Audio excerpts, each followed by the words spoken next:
Alright space nerds, in this video we're going to be taking a look at a gas harvesting fit for the Venture. And this fit is extra slippery, so it'll give you a much bigger chance of getting away from any potential attackers that you might encounter when you're gas harvesting. So without further ado, let's take a look at the fit, starting with the price here, which is about 12 to 13 million ISK, and about half of that price is from the Gas Cloud Scoops Tech 1 that we have equipped here. So the fit doesn't cost that much at all, and you can afford to lose many of these if you do a lot of gas harvesting. But of course, with this fit we're gonna try to minimize your losses. Alright, so in the high slots we have two Gas Cloud Scoops Tech 1. You can use the Tech 2 scoops if you have the skills and ISK for it. It does have twice the yield of the Tech 1 scoop, so you'll fill up the mining hold a bit faster than with the Tech 1 version. And yeah, so then in the utility high slot we have a core probe launcher with some core scanner probes. This is in case you go into wormhole space and you maybe forget to bookmark the exit or the wormhole collapses or something, then you'll be able to scan your way out, hopefully.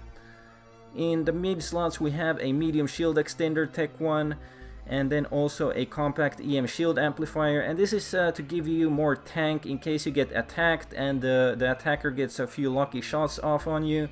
Then maybe you won't explode immediately and you'll have enough time to warp off.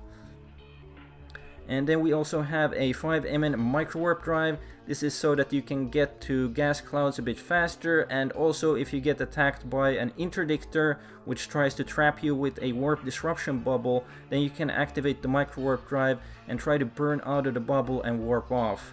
And I would recommend training also the thermodynamics skill to at least level 1 so that you can overheat the Microwarpdrive, because that may save your ship. In the only low slot that we have a Warp Core Stabilizer Tech 1, which is actually one of the more important modules of this fit, which makes it a bit more slippery as well. So if we look at the show info window on the Venture, we can see that the Venture has a +2 Warp Core Strength. Now this means that if someone tries to disrupt your warp with a warp disruptor or warp scrambler, they won't be able to do that. You can still warp off, because the regular warp scramblers only have -2 warp scrambling strength, and the warp disruptors have -1, but this one has +2 warp core strength, so it will still be able to warp off. Now if someone uses a faction scrambler with -3 warp scrambling strength, then they'll be able to catch you, or if they have 2 warp scramblers or 1 warp scrambler and 1 warp disruptor, then they'll be able to catch you as well.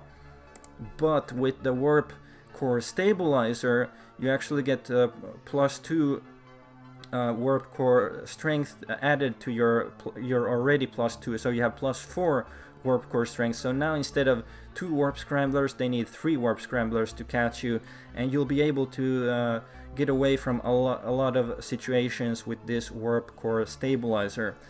Because I did hunt one guy in low sec who had a warp core stabilizer on his gas harvesting Venture, and he was able to get away from me 3 or 4 times before I caught him. I had to equip 3 warp scramblers or something like that to catch him. I don't remember if it was 3 warp scramblers or 2 warp scramblers and 1 warp disruptor, whatever I had available at least. So but most people don't have that kind of stuff equipped on their PvP ships, so you'll be able to escape from many situations with this module. And then in the rig slots we have 3 of these small low friction nozzle joints rigs, and these make your ship align a bit faster so that you can warp off faster, and that will make you even more slippery. Now I have only really gas harvested in wormhole space and low sec, so my tips for wormhole space gas harvesting is obviously watch out for the NPCs. They appear after about 15-20 minutes or something like that after you've gone into the site, except for one of the sites which has the sentry towers, and you really don't want to warp into that site with the Venture. You'll get insta popped by the sentry towers. Then in the gas sites, so when you're harvesting gas, there's usually 2 clouds. One is a bit bigger and one is a bit smaller. Now the bigger cloud is usually at 0 on the spot where you warp in, And basically you never want to be at 0 on the spot where you warp in, because that's the easiest place for people to tackle you and stop you from warping and kill you basically.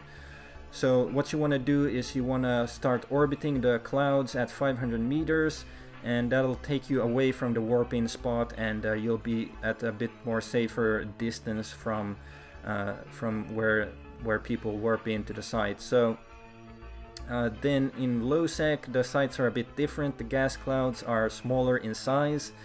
So in low sec I just burn to the gas cloud and sit there perfectly still, harvesting the gas, and you have local chat in low sec, so you can see who is in system with you if there's any new people coming in, whereas in wormhole space there is no local chat. So you have to, in wormhole space you mostly have to rely on the directional scanner to see ships and core scanner probes and combat probes and that kind of stuff. And you also want to do that in low sec just to give you some early warning in case someone is trying to scan down your site or your ship. So if you enjoyed this video, please give it a thumbs up and subscribe to my channel. And if you have any tips or suggestions, let us know in the comments below. And yeah, I'll see you guys in another video.